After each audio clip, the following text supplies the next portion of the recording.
is the Great Spirit. But the actual creator of the people, the earth, there was two brothers for the Cahuilla people, two creators, Muka and Temayawet. And Temayawet, there was the brothers fought in the very beginning, and Mukat stayed here on the surface, and Temayawet took his creatures, all of his beings, down into the earth. But we were taught from the very beginning by Mukat that there's certain ways of doing things, certain ways to care for the dead. So all of our remains that are stored in the institutions, we need to bring those ancestors home. We need to bring them back home. Not only to help, just bring them back home, but there's healing. There's healing from it. There's hundreds, if not thousands, of communities across the country. It's in a bad predicament. A lot of the communities are suffering.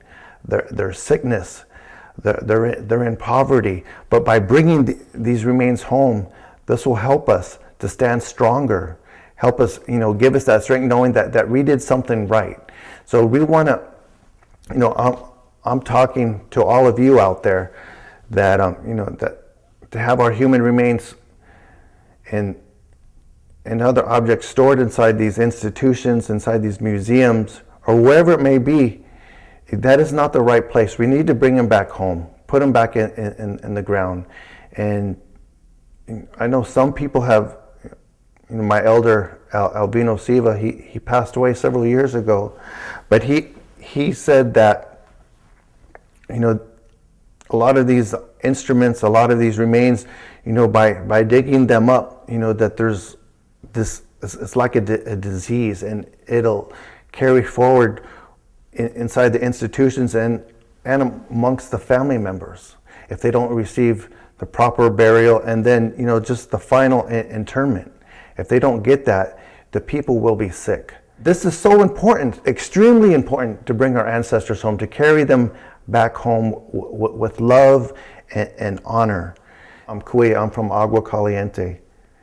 That's one of 9 reservations that we have, but there's the Serrano people, there's the Kumeyaay people, there's the Cupeño people, there's the Tongva people, and the Tavian people.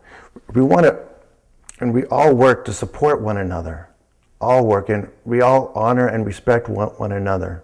My father, Richard Milanovich, he was chairman for a number of years for our tribe. God bless him.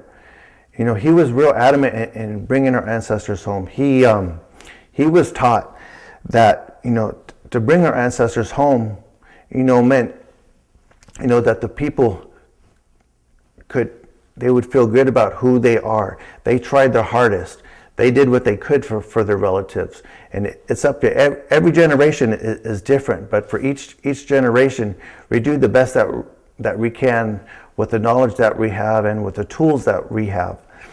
So it was years ago, my dad, Richard Milanovich, and then my uncle, Anthony Andreas, they had been contacted by Russ Kaldenberg with the BLM in Barstow, and that there had been some human remains that had been found on BLM land, Bureau of Land Management land, public lands.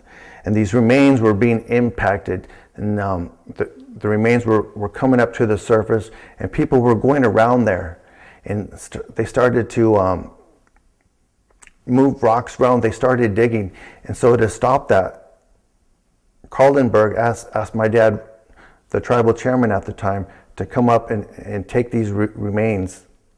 And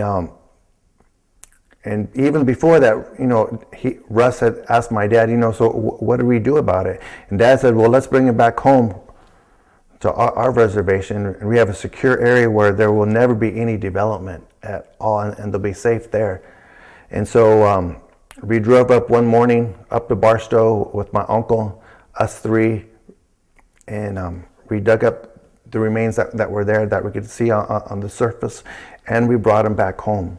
We reburied them, re-interned them, and we sang some songs for them to go home. We blew smoke. We blew smoke in the 4 directions That's what we've been taught by our people. And anytime that we talk about these things, we want to blow smoke, meaning you get tobacco and you roll up a cigarette and you blow the smoke in each direction, the west, the north, the south, the east, and in doing so, you're blessing the ground in all the directions.